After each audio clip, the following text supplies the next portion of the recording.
지난번에 3시간 분량 촬영을 해놨는데 전혀 녹음이 되질 않고 화면만 영상만 되고 녹음이 안 돼가지고 마이크가 고장난 줄 알았어요. 그래가지고 새 마이크를 또 주문해서 오늘 샀는데 건전지를 제대로 끼우는 방법을 몰라가지고 무리하게 압력을 가하다 용수철이 손상이 돼가지고 망연자실했는데 요 건물에 입주해 있는 그 언론사 형님이 아는 형님이 있는데 그 형님이 간단하게 용수철 그 손상된 거 수리를 해줬고, 그 다음에 전에 쓰던 거 그 고장난 줄 알았더니 또 그 형님이 손 보니까 사람 손을 타는 건지 갑자기 또 녹음이 제대로 되더라고요.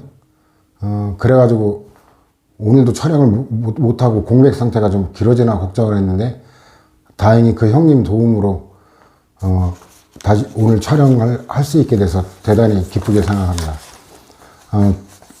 지난번에 이제 행정이 끝나고 나서 끝난 줄 알았더니 그 보충 자료에 하자론에 관한 판례에 좀 일부 보완한 게 있어가지고 그 보충 자료 지난번 자료 6페이지 보면 그 환경 영향 평가 관련 하자 정도에 관한 건데 그 네 번째 판례가 아마 추가된 걸 건데 그냥 당연 무효가 아니다. 뭐 외울 건 없어요. 한번 그냥 가볍게 보면 된다 그랬죠. 이런 거는 무효나 적법 요런 거를 음미해서 보는 거고 대부분이 취소 사유이기 때문에, 그 다음에 이제 행정조사하고도 관계되는 건데 음주운전 여부에 대한 조사 과정에서 운전자 본인의 동의를 받지 아니하고 법원의 영장도 없이 한 혈액 채취 조사 결과를 근거로 한 운전면허 정지 취소 처분은 원칙적으로 위법하다. 결론을 알아두면 돼요. 이런 것들은. 그 다음에 이제 민간공원 이게 대전광역시 사건인데 그 민간공원 추진자의 제안을 받아들인 다음에도 행정청은 후속 심사 절차에서 드러나는 여러 공익과 사익의 요소를 형량하여 공원 조성 계획의 내용을 형성해야 하기 때문에 이 공원 조성에 관한 이 계획은 공익성이 굉장히 강한 부분이죠. 금일에 이제 행정계획 다루게 될 건데, 그래서 그 내용을 알고 보면은 이해하기가 쉬울 거예요. 내용을 형성해야 하기 때문에 최종적으로 각 회사의 사업계획이 좌절되었더라도 이는 제안을 받아들일 당시부터 예정되어 있던 결과의 하나로 볼 수 있어 각 회사로서는 이러한 결과를 충분히 예상할 수 있었다. 자, 예상 가능성, 예견 가능성, 이 말 나오면 신뢰보호 원칙의 귀책 사유라는 거 알고 있죠. 그러면 결국 우리가 예측했듯이 민간 특례사업 시행에 관한 각 회사의 신뢰가 확고하다고 할 수 없는 점, 신뢰보호 안 된다라는 거고, 그 다음에 이제 과잉금지 원칙과 관련해서도 이 계획에 관한 거는 다수 그 시민들의 이익과 관련되기 때문에 통상적으로 공익이 크거든요. 그 과잉금지 원칙의 상당성과 관련해서 볼 때도 도시계획 그 시설결정 시한 안에 공원 사업을 시행하기 위한 불가피한 조치로서 공익상 필요성이 크다고 볼 수 있는 점. 그러니까 결국은 그 적법이다 이거죠. 그 다음에 직권 취소의 경우인데 이것도 뭐 기존 판례 입장의 제약이네. 최신 판례라 잠깐 소개를 하는 건데, 자, 행정청의 자동차 운전면허 취소 처분, 일단 취소 처분이 되면은 일단은 그 이후에 운전하면 무면허 운전죄가 성립되죠. 근데 이게 직권이나 아니면 행정쟁송 절차에 의해 취소되면 이 소급표라 그랬죠. 그럼 운전면허 취소 처분이 처분 시에 소급하여 효력을 잃고, 그러면 운전면허 취소 처분에 복종할 의무가 원래부터 없었음이 확정되죠. 그러면 운전면허 취소 처분을 받은 사람이 그 운전면허 취소 처분이 취소되기 전에, 그러니까 운전면허가 취소된 상태에서 운전하는 행위는 무면허 운전죄가 성립이 안 된다라는 거. 이거는 뭐 기존 입장을 재확인한 거죠. 자, 이렇게 해서 이제 행정회의를 완전히 마무리하고 지난번에 촬영했다 날아간 부분 다시 해야 되겠네요. 확약부터 이제 그 밖에 행정정이 시작되죠. 근데 확약은 내용이 얼마 안 되는데, 자, 행정사 확약인데 이거는 이제 개념이 약속이죠. 확실한 약속 줄임말인데, 확실한 약속. 근데 뒤에 가면 별로 확실하지도 않아요. 사정이 변경되면은 별도의 의사를 요하지도 않고 효력이 상실되는 실효사유라고 하기 때문에 뭐 강조하는 의미로 확약이라는 실제는 뭐 확실하지도 않은데 약속이에요. 약속. 국민에 대한 약속인데 그 약속 대상이 일체의 약속, 모든 약속을 포괄하는 광의의 용어가 확언이고 그 중에 행정행위만 한정되는 게 이제 확약이거든요. 일단 그거 구별할 건데 행정청이 자기 구속할 의도, 구속력이 있다라는 점, 국민에 대해 그 대정 약속이지 대내적인 게 아니라는 점, 장래 특정한 행정행위를 하거나 하지 않을 걸 약속하는 의사표시인데 각종 인어가 밝은 약속, 약속자 들어가 내인가 내어가 이건 내적으로만 난 거거든요.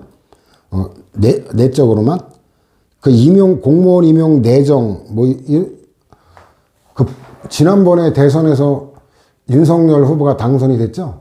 그래가지고 지금 뭐 당선인 비서실장에 장제원이라는 윤핵관의 핵심을 갖다가 내정했다라고 하는 건데 그 임명하겠다는 약속이라고 의역하면 돼요. 그 약속자 들어가는 건 뭐 더 따져볼 것도 없고. 근데 판례 사안이 있는 게 시옷 어면허 우선순위 결정인데 이거는 우선순위대로 1순위부터 그 빈 어장이 나온 유효기간이 지나면 이제 빈 어장이 나오죠. 그럼 우선순위별로 어업면허라는 특허를 발급하겠다는 약속, 의역하면 돼요. 확언은 행정이 그 한정되지 않는 일체의 약속이죠. 일체의 약속, 확언이라고 그러죠. 그 다음 유사개념과의 구별인데 구속력이 있다는 점이 단순한 그 비구속적인데 단순한 법률적 견해 표명에 불과한 교시 또는 정보 제공하고 다른 거고 그다음 법적 효과와 관련된다는 점이 행정지도 등의 사실행위와 다른 거고 그 다음에 일방적 약속인 점이 쌍방적 행위 계약과 다르고 대외적인 거기 때문에 행정조직 내부 행위와 다르고 종국적 규율 자체가 아니라 그거에 대한 약속에 지나지 않는 점이 종국적 행정행위인 예비결정 부분어가 이 다단계 행정행위에서 배웠던 거죠. 이거와도 다르다. 학설하고 판례가 법적 성질이 달라요. 학설은 행정행위설이죠. 약속을 이행할 의무가 있기 때문에 권리 의무와 직접 관계된다. 이래서 학설은 다설에 따르면 행정행위니까 항고소송 제기가 가능하죠. 근데 판례는 나머지 그런 학설이 있다가 가볍게 보면 될 거고 판례는 처분성 행정이 다부정이에요. 근데 논리적으로 확약의 취소에 대해서는 인정한다. 이게 논리적으로는 대단히 문제가 있는 건데 일단 확약인 어업면허 우선순위 결정 이건 행정행위도 아니고 처분도 아니다. 어업권면허에 선행하는 우선순위 결정은 이게 확약이라는 거를 이제 나오죠. 행정청이 우선권자로 결정된 자의 신청이 있으면 어업권면허, 어업면허는 특허죠. 특허. 왜냐면 이거는 양식업을 하는 거예요. 바다에 그 가두리 양식 같은 거 하는 거 있죠. 바다라고 하는 건 공적인 물건이잖아요. 곡물의 계속적 사용. 이거는 특권이죠. 특권. 그죠? 이 공적인 물건을 개인이 사사로이 쓸 수 없는 게 원칙이잖아요. 곡물이기 때문에. 자, 그래서 이건 특허라는 거 이미 배웠던 거고. 약속하는 행위로 강악상 확약에 불과하다. 그래서 우리가 통치행위 때도 봤지만 통치행위 사례에 해당하느냐 아니냐라는 논점과 통치행위이기 때문에 사법심사를 배제할지 말지의 논점이 다르다 그랬죠. 여기도 일단 확약에 해당하느냐 아니냐 그리고 확약에 해당한다고 했을 때 성질이 처분이냐 아니냐라는 두 가지 논점인데 이거는 확약에 불과하고 행정처분 아니다. 이것도 이제 뒤틀어내면 확약이 아니기 때문에 처분이 아니라는 게 판례 입장이다. 이러면 틀린 거죠. 확약이기 때문에 처분이 아니라고 본 거예요. 그 사례 인정하느냐 아니냐 이거 정확히 알아야 될 거고 처분성 부정 그 다음 행정성도 부정했다는 얘기는 우선순위 결정의 공정력이나 불가증력과 같은 효력이 인정되지 않는다라는 거. 이것도 다 배웠지만 공정력과 불가증력은 행정행위라면 당연히 있어야 될 효력이잖아요. 그 이게 인정이 안 된다는 얘기는 행정행위도 아니다. 그럼 결론은 뭐냐? 그럼 다시 종전의 걸 무시하고 다시 우선순위를 결정한 다음에 그에 따라 새로운 면허를 발급할 수 있다라는 결론까지 알아둬야 될 판례고. 근데 확약이 처분이 아닌데 처분이 아닌 거의 취소가 처분이다. 이건 1-140에서도 인용했고 3-440이라고도 관계되는데 이거 처분의 거부, 처분의 취소, 처분의 부작위만 항고소송 대상이 된다는 게 판례의 논리거든요. 그런데 이게 처분이 아닌 거의 취소가 처분이다라는 거는 대단히 논리적으로 문제가 있는 거죠. 그 3-340일에 가면 그 중간 위에 보면 대괄호 2번에 처분 요건인데 동그라미 1번 보면 행정처분의 거부일 것. 이게 1-140, 2-269하고 연결되는 거예요. 처분이 아닌 거에 취소가 처분이다. 이건 애우지 않으면 안 되죠. 그래가지고 어쨌든 맨 밑에 이제 핵심이 나오는데 내인가를 취소함으로써 다시 본인가에 대해 따로 인가 여부에 처분을 한다는 사정이 보이지 않는다면 내인가 취소를 실질이 인가 신청을 거부하는 처분으로 보아야 된다는 건데 외워야 됩니다. 이거는 확약의 허용성과 관계인데 허용의 근거는 이건 75에서 인용했죠. 가행정행위도 마찬가지고 본처분 권한의 그 임시적 행정행위를 발급할 권한과 본처분 권한에 관한 약속권은 본처분 권한에 내재되어 있기 때문에 별도의 법적 근거를 요하지 않는다라는 거예요. 그 다음 허용의 한계인데 기속행위에 가능하다. 이것도 이제 확약인 출제 빈도가 낮긴 하지만 확약이 출제될 때 주요 논점 중에 하나고 그 결론을 알아두면 돼요. 별 특별한 건 아니에요. 요건 사실 완성 후에도 약속 가능하다라는 거, 둘 다 가능하다. 확약의 요건에 관한 거는 이거 행정조처법이 개정돼가지고 요거는 보충 자료를 보면은 자, 주체에 관한 건 권한 문제죠. 내용에 관한 건 적법 명확 가능. 절차에 관한 거는 그 본처분에 관해서 절차가 요구되면 확약도 그 절차를 이행해야 된다는 거. 왜냐하면 절차를 피하기 위해서 피하는 거는 이제 탈법 행위로 악용될 수 있기 때문에 그런 거고. 형식의 경우도 이제 문서로 하는 게 바람직한데 현행법상 문서로 해야 된다는 규정은 없습니다. 행정절차법 규정이 이제 이게 개정돼 가지고 7월 12일 날 시행되기 때문에 취급수험생은 알아둬야 됩니다. 이 내용을. 법령 등에서 당사자가 신청할 수 있는 처분을 규정하고 있는 경우 행정청은 당사자의 신청에 따라 장래 어떤 처분하거나 하지 아니할 걸 내용을 하는 의사표시를 할 수 있다. 그러니까 확약의 근거 조항이 있다. 이제 7월 이후에는 맞고 없다 그러면 틀려요. 그 다음 확약은 문서로 해야 된다. 지금 현재는 틀린데 7월 이후에는 맞는 거예요. 그 학계에서 문서로 하는 게 바람직하다는 이게 입법에 반영된 거예요. 그래서 문서주의가 규정되어 있다는 거. 그 다음에 절차에 관한 것도 다른 행정청과의 협의 등의 절차를 거쳐야 되는 경우 이거 거쳐야 되는데 이거는 그 행정기관과의 내부적 절차만 규정이 있는 거예요. 국민의 의견을 들어야 된다든가 이 국민에 관한 절차는 없다라는 거 이걸 주의해야 됩니다, 여러분. 그 다음에 이제 기속력이 없다라는 건데 이것도 그동안의 학설 판례에 의해서 반영됐던 게 입법화된 거예요. 그 사정 변경과 그 다음에 기존의 학설에서 거론이 안 됐던 확약이 위법한 경우 요 두 가지 굉장히 중요한 논점이었거든요. 반드시 알아둬야 되고. 그 다음에 이제 통지 의무에 관한 거죠. 그 사항 각호에 하나에 해당해가지고 이행할 수 없는 경우 기속되지 않을 때 이때는 지체 없이 사실을 통지하여야 한다. 의무로 되어 있다라는 거. 자, 그 다음에 다시 돌아오면 확약의 효과 구속력이 있다는 건 뭐 아까 개념에서도 봤죠. 그다음 확약의 취소 변경철에 이게 학설에 따르면 판례는 없으니까 학설에 따르면 당연히 행정행위니까 가능하다라는 거고. 그다음 사정 변경과 확약의 실효 이거 이제 행정절차법에 규정이 이제 7월 이후에부터는 적용된다라는 거 좀 전에도 봤죠. 그래서 확약 이게 출제가 꽤 많이 됐던 건데 이미 봤어요. 왜냐면 공적인 의사표명이 이게 신뢰보호의 요건이잖아요. 그래서 거기서 봤는데 이건 수십 번 출제됐던 유명한 판례죠. 철회 사유가 아니라 실효 사유다라는 거 주의할 거는 확약 또는 공적인 의사표명이 있은 후에 사실적 법률적 상태가 변경되었다면 확약 또는 공적인 의사표명은 행정청의 별다른 의사표시를 기다리지 않고 실효. 이 실효는 257에서 봤죠. 뭐 자동 소멸, 당연 소멸. 취소 철회는 별도의 취소 철회 의사표시가 있어야 효력이 소멸되는데 얘는 당연히 소멸되는 거고 권리구제가 학설에 따라 뭐 다 봤죠. 행정에서 취하는 학설에 따르면 항고소송이 가능한데 판례에 따르면 안 된다라는 거. 그 다음에 이제 행정계획은 일단 개념을 보충자료, 이 행정계획의 양이 많기 때문에 순서를 바꿔서 적절한 시간 안배를 위해서 공법상 계약을 먼저 보는 게 낫겠네요. 공법상 계약은 간단하게 끝나니까. 자, 290의 공법상 계약인데, 계약은 혼자 체결하는 게 아니죠. 계약은 둘이 체결하는 거죠.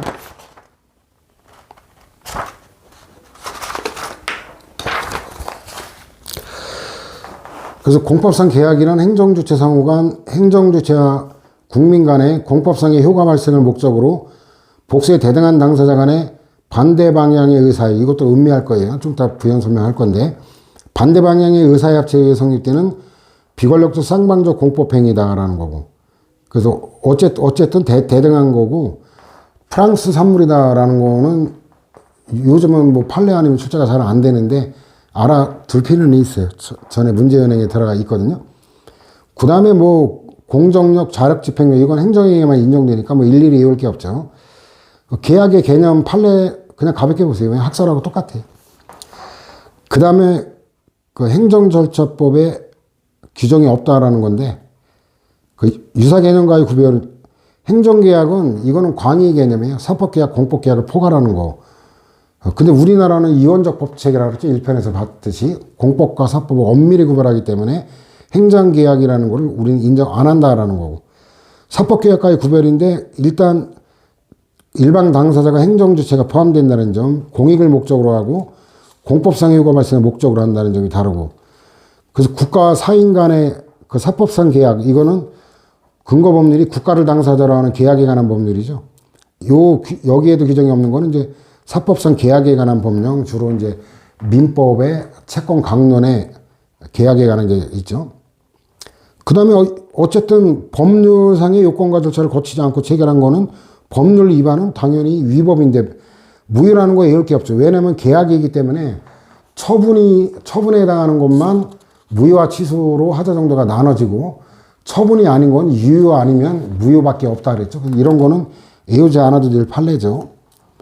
그 다음 행정행위의 구별인데, 공법적 효과 발생, 개별적 구체적 사안에 대한 규율은 같아요. 근데 계약은 비권력적인데 행정행위는 권력적이고, 계약은 쌍방적인데 행정행위는 단독적이라는 점이 다르죠. 합동행위는 이거는 복수당사자, 공법적 효과 발생, 복수당사자인데 같은 방향의 의사합치가 계약과 다른 점이에요. 계약은 반대 방향의 의사표시, 예를 들어 매매계약이면 판다라는 의사표시와 산다라는, 매수인의 산다라는 의사표시, 산다, 판다, 반대 방향이죠. 근데 합동행위는 그 종류 먼저 볼까요? 조합과 조합 연합회 설립행위예요. 우리 같이 재개발 조합 만들까? 재건축 조합 만들까? 조합을 만들자는 같은 의사표시죠. 그래서 계약과 차이는 나머지 다 똑같은데 반대 방향이냐 같은 방향이냐, 요건 사례하고 연결하면 별도로 외우지 않아도 납득할 거예요. 특수성 보면 개념에서 동일한 방향 의사합치이고 동일한 법적 효과고 다수결로 결정되는 거기 때문에 나중에 참가한 자도 구속되죠. 나중에 이사 와놓고 어때요? 내가 이사 오기 전에 재건축 조합, 재개발 조합 설립한 건 무효다라고 주장하면 말도 안 되죠. 일단 그 디귿 리을은 다수결에 의해서 조합 설립한다라는 거, 그거 알면은 외우지 않아도 돼요. 일단 성립한 후에는 개개 당사자의 의사의 흠결을 이유로 효력을 다툴 수 없다라는 거. 장점 유용성인데, 이거는 보충 자료로 종합 정리를 해볼까요? 그 행정행위와 구별해 가는 거, 그 분류 문제인데, 교과서 다른 데서 봤는데, 그 개별적으로 따져야 된다. 그래서 이건 1편의 보충 자료로도 1편으로 봤는데, 여기다 분류하는 게 나을 것 같아서 다시 한번 분류를 그렇게 한 거일 뿐이고, 내용은 봤던 거기 때문에 넘어가고, 이번 보충 자료 5페이지 보면 행정자금별 기능, 행정행위는 이미 배웠는데 이것도 사례하고 연결하라고 항상. 그다음 행정계획 같은 경우는 개념에서 끌어내면 돼요. 목표 설정, 수단의 종합화, 개념에서 나오죠. 그 다음에 이거 계획은 청사진을 알려주는 거잖아요. 정보를 제공하니까 정보 제공, 알려주니까 예측 가능성, 그 다음에 일방적으로 안 하니까 매개가 되는 거고, 그 다음에 계획대로 따라오도록 유도하고 지침을 내려주는 기능을 하게 되죠. 계약도 법적 성질에서 끌어내는 비권력적 공법행위, 법적 근거를 이해하지 않으면 그 개별 구체적 탄력적 행정이 가능하다는 거죠. 법률에 매주할 고주할 규정을 해놓으면 법률에 따라야 되는 제약이 따르기 때문에 아무래도 그렇죠. 그래서 법적 근거 이해하지 않는, 이게 공법상 계약만이 아니라 행정지도도 사실행위긴 하지만 어쨌든 비권력적 사실행위 역시 법적 근거를 이해하지 않으니까 신축적 탄력적, 비공식 행정작용도 역시 비권력적 사실행위 성질에서 탄력적 행정, 뭐 이렇게 유형화시켜서 논리적으로 끌어내면 읽을 필요가 없는 거예요. 누누이 얘기하지만 대한민국 엘리트인 공무원이 되려고 하는 여러분들은 두 문자에 의존하는 저급한 걸 버리라고 계속 강조하죠. 그다음 계약은 개념상 혼자 하는 게 아니잖아요. 협상을 거치죠. 그럼 합의로 하니까 저항이나 마찰 저항 회피가 되겠죠. 행정지도도 임의적 동의나 협력을 전제로 하기 때문에 마찰 저항 방지, 분쟁의 사전 회피, 법률 흥결에 대한 보완, 비공식 행정작용도 개념이 국민과의 협의나 합의를 통해 하는 것을 얘기하거든요. 그럼 법적 불명확성을 제거, 협의 과정에서 설명을 해줄 거니까 마찰 저항이 없으니까 노력 비용의 절감. 뭐 외울 게 없어요. 이렇게 우리가 알고 있는 개념, 성질 여기서 끌어내면 되죠. 그 다음에 뭐 행정지도의 기능에 따른 거, 어차피 행정지도 기능을 외워야 되거든요. 그러면 조성적, 조정적, 억제적, 규제적 이런 거 다 나오는 거예요. 행정 절차는 절차에 주체로 참여하니까 인간의 존엄과 같이, 그래서 참여민주주의, 민주성, 그 다음에 그 주체 내용, 절차 형식이 그 성립 요건이잖아요. 그러니까 법치주의의 보장, 절차적 적법.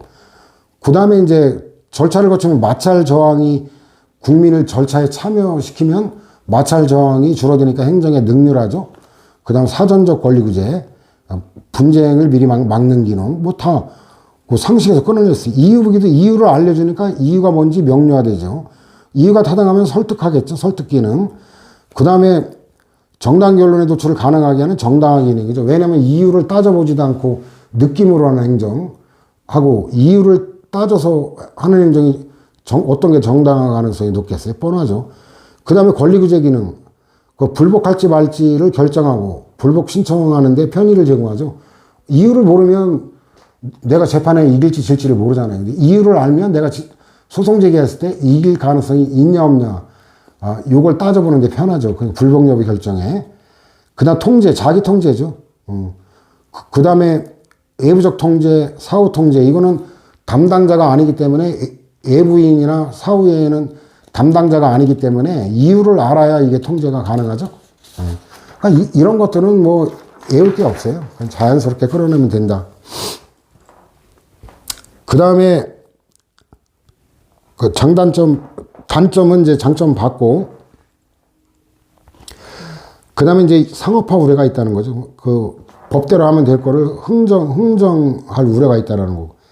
그 다음에 이제 법치 행정을 회피하기 위한 거로 계약으로 도피할 우려가 있다는데 가볍게 보면 될 거고, 가능성은 지금 뭐 부정하는 사람은 없죠. 다만 이제 두 번째 기숙행위의 경우는 그대로 해야 되기 때문에 계약을 할 때 내용 선택은 불가능하죠. 선택권이 없는 게 기숙행위니까. 그다음 법적 근거 요하지 않는다. 비권력 증거 다 공통이죠. 종류가 일단 그 공법상 계약이기 때문에 사인 상호 간의 공법상 계약은 존재하지 않는다. 이런 게 함정이에요. 그 행정주체와 사인 간, 행정주체 상호 간, 그 사인 상호 간 다 된다라는 거. 그 다음에 행정주체 상호 간의 공법상 계약, 위탁자 가는 거. 그 다음에 협의자 들어가는 거. 이거 판례 아닌 건 가볍게 보고 판례로 갑시다. 협의 취득이 출제가 꽤 많이 되죠. 1편에서도 봤죠. 얘는 학설 판례가 그 성질을 달리하고 있는 건데, 판례는 사법상 법률행위이기 때문에 처분이 아니다라는 거. 그 다 똑같은 판례예요. 그 다음에 급행정에는 계약인데 전기수도 가스 공급 계약. 이게 주로 사법상 계약인데 이거는 306, 2권에 306에 거기 이제 그 행정사법 영역으로 이제 소개가 될 거예요. 규제행정관에는 원칙적으로 안 되는데 예외적으로 있다. 가볍게 보면 판례 없는 거로. 특별행정법과 관계 설정 합의가 이게 판례가 많은 건데 유형화시켰어요. 계약직 공무원인데 이게 내용이 전문적인 업무를 수행하는 공무원이 계약직 공무원이 옛날에는 전문직 공무원이라고 그랬어요. 근데 이게 이름이 계약된 느낌이죠. 계약직 하면 뭔가 그 얼마 있다 잘릴 사람 이런 어감을 주죠. 그 행정 실무에도 그래요. 계약직 공무원은 정규직 일반직 공무원들에게 거의 왕따 당하죠. 밥도 혼자 먹고 업무 협조도 거의 안 되고 저 사람은 좀 이따 나갈 사람 계약 기간 끝나면 쫓겨날 사람 이런 인식이 강해가지고 이 잘못된 거 아니에요. 왜? 이거 전문직이거든요. 일반직이 못하니까 전문직이 필요한 거 아니에요. 근데 이걸 계약직이라고 명칭을 바꿔놓고 신분보장 안 한다는 게 제가 볼 때는 문제인 것 같은데 어쨌든 여러분들의 입장에서는 외우기가 쉬워요. 전문직 하면 학술, 대공, 전술, 대공이라고 하는 공산주의에 대한 전략 전술을 연구하는 이거 굉장히 전문적이죠. 그 다음에 예술, 언론, 의사 이게 다 큰 제목만 외우면 학술, 예술단원, 무용단원, 시립단원인데 서울특별시립 무용단 단원의 위치는 공법상 계약이다. 그러면 이제 당사자 소송이다. 이건 3-481에 연결이 되는 거예요. 당사자 소송에 관련된 사례로서 요 공법상 계약이라는 것만 알면은 다 당사자 소송이다. 뭐라 정리하면 돼요. 그 다음에 합창단원 다 똑같아요. 그 다음 언론, 국방일보 발행 책임자인 국방홍보원장 이 언론에 관한 거, 계약직 공무원에 대한 거. 그 다음에 의사도 전문직이죠. 뭐 도덕성이 어찌 됐든 간에 전문직은 맞죠.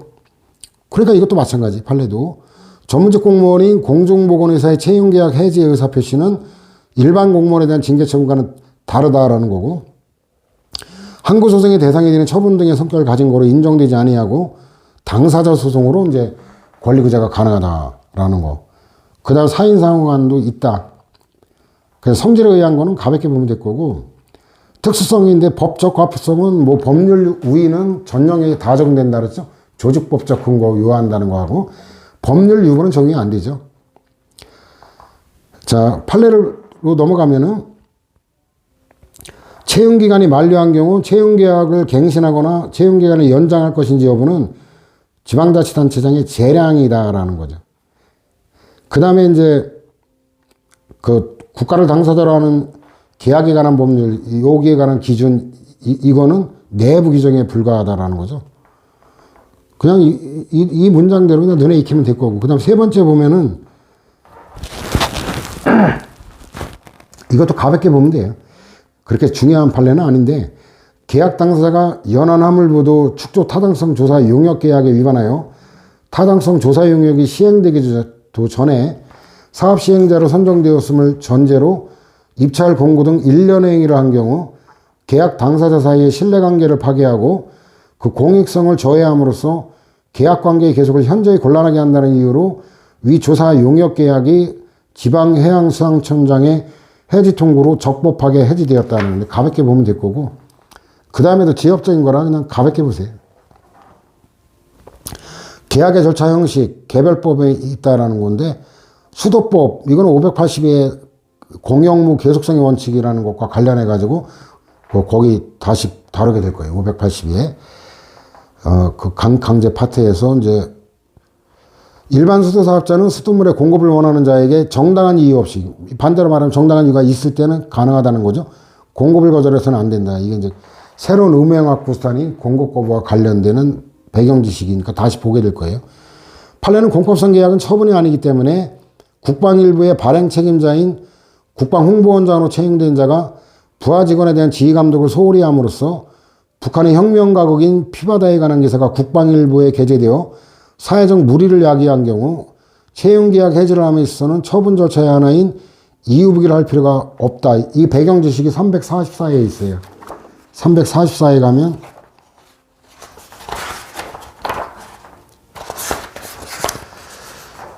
거기 이제 도표 부분 처분 절차인데 수익적 침입적 처분의 공통의 두 번째 처분의 이의 제시가 있죠. 처분에만 적용되는 절차. 이게 처분 절차 옆에 300하고 연결이 되는 거죠. 그러니까 계약은 처분이 아니기 때문에 처분 절차에만 적용되는 이의부기가 적용되지 않는다. 이 판례와 관계되는 게 순서 바꿔서 오른쪽 페이지 바로 있거든요. 그 밑에 보면 관련 판례 1번이 있죠. 조금 이따 보기로 하고, 독일은 문서로 하도록 돼 있는데, 우리나라는 이제 규정이 없다라는 거. 그 다음에 이제 국가를 당사자로 하는 계약에 관한 법률도 잘려버렸네. 계약에 관한 법률.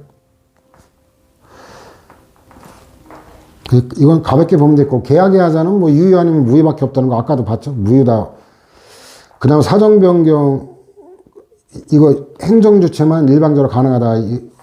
근데 국민은 안 된다라는 건데, 이건 뭐 판례하고 관계가 없는 거고, 계속적 계약은 계속적 계약, 이건 장기 계속 계약이라고도 하는데, 이건 신뢰관계가 이제 기초가 되는 거죠. 신뢰가 없으면 이례적 거래를 끝내버리지 누가 오랫동안 계속 거래를 하겠어요. 그죠?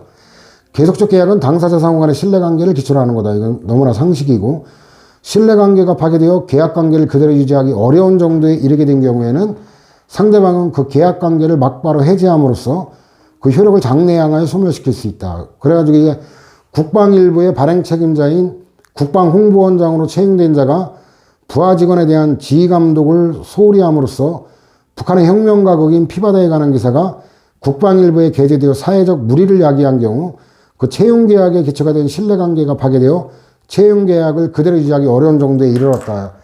이게 참 대법원, 이때만 해도 굉장히 꼴통 같은 대법원이었는데 이 정신 나간 판례라고 저는 봐요. 왜냐면 이때 이제 뭐냐면 이 피바다라는 게 굉장히 예민한 거예요. 우리 입장에서는. 왜냐면 북한 건국을 찬양하고 우리나라를 폄훼하는 이런 내용이거든요.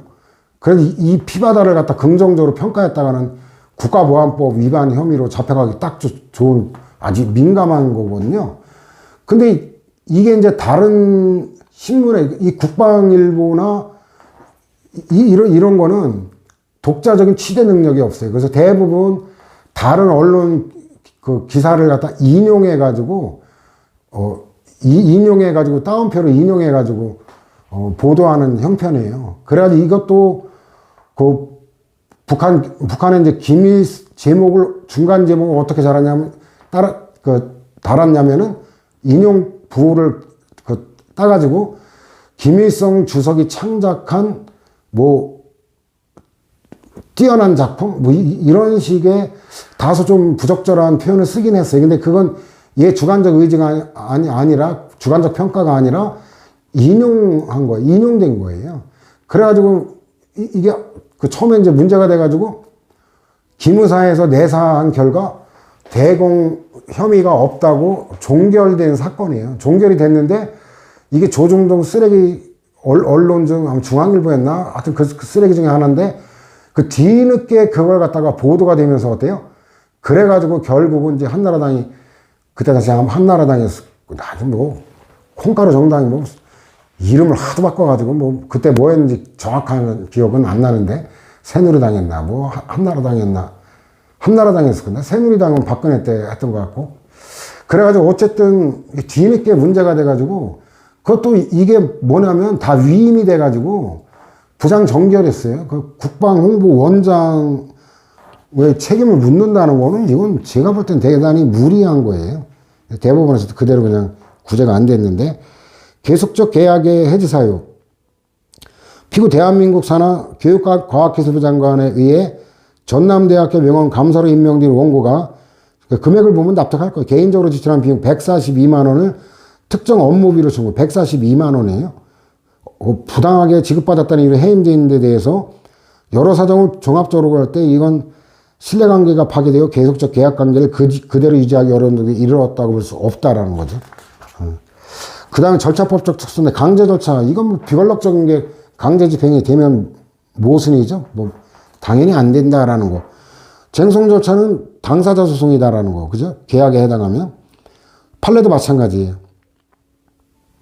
판례도 마찬가지인데 근데 여기서 중요한 논점이 하나 있는데 판례는 항고소송의 일종인 무효확인 소송에는 확인의 즉시 확정이 이 보충성인데 설명은 그때 할 건데 일단 인용해주면 3-463에 있어요. 그 463에 보면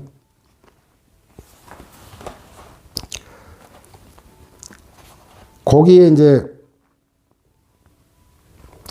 위에 보면 중간에 동그라미 1 법적 보호이익설이 있죠.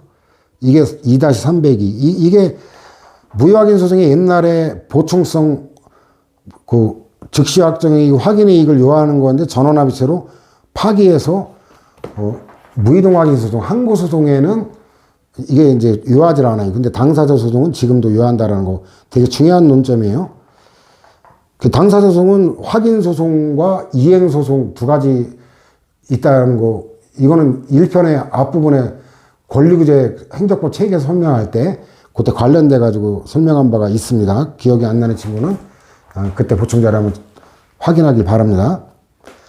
그 다음에 이제 처분인지 계약에 관한 건지 판단하는 방법인데, 그래서 요걸 쟁송 이거로 분류하는 것보다는 그냥 개념 행정행위와 개념 구별에 놓는 게 낫겠다. 그래서 아까 보충 자료에 분류를 잠깐 보여준 거, 내용은 뭐 개별적으로 따진다라는 거. 그 다음에 실질적 당사자 소송이라는 거 당연한 거고, 그 다음 3번 이제 구체적인 소송 요건에 관한 거죠.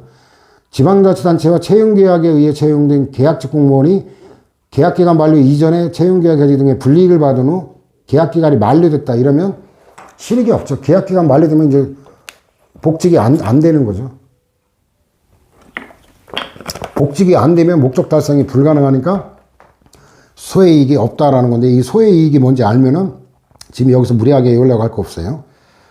그 다음에 좀 전에 설명했는데, 이행을 청구하는 소송도 당사자 소송 일종이라 그랬죠. 확인 소송도 있고 이행 소송도 있다라는 거. 그 다음 판단하는 방법도 중복된 거라 넘어갑니다. 항고소송 대상이 되는 경우인데, 이제 이거는 계약 자체는 항고소송 대상이 못 되죠. 근데 이건 계약과 관련된 다른 거예요. 그 정확히 구별해야 돼요. 계약의 체결 여부, 계약을 거부한다든가, 또 계약 상대방이 누구냐 이 결정하는 거, 요거는 별개로 따져봐야 된다는 거죠. 사회기반시설에 대한 민간투자법상 실시예벽 대상자 지정행위는 행정행위다. 논거가 이렇다 할 게 없기 때문에 에어둬야 됩니다. 그 다음에도 마찬가지예요. 행정처분이다. 그 민간투자시설 사업시행자 지정처분. 이게 우리나라에서 가장 비싼 고속도로가 서울 춘천 간 고속도로고, 그죠? 가장 비싼 그 통행료가 또 일산대교죠. 그 다음에 또 산업단지 입주계약의 해지 통보도 처분이다. 이건 뭐 논거가 이렇다 할 게 없어서 그냥 결론 외워야 됩니다. 이 처분이냐 아니냐는 굉장히 중요한 논점이에요. 그 다음에 계약직 공무원에 대한 징계로 행하는 채용계약 해지 등은 법에 근거하여 죄자로서 행해지는 공법상 계약, 상대방에 대한 권력적 성격이 강하기 때문에 처분 후 볼 여지가 있다라는 건데, 판례도 뭐 자신은 없지만 그 준하는 듯한 입장이거든요. 자, 지방 계약직 공무원에 대해서 지방 공무원법에 정한 징계 절차에 의하지 않고는 보수를 삭감할 수 없다. 이게 보수 삭감은 처분이거든요. 보수 삭감은. 근데 얘 계약직 공무원에 대한 보수 삭감은 이거는 처분이라는 게 판시가 없는데도 그 공무원법의 징계 절차, 징계 처분은 처분이거든요. 징계 처분. 그러니까 처분이 아닌 건데도 징계 절차에 의하지 않고 안 된다라는 건데, 이거 처분과 유사하게 본 거 아니냐. 이제 그런 정도의 해석인데, 그 다음에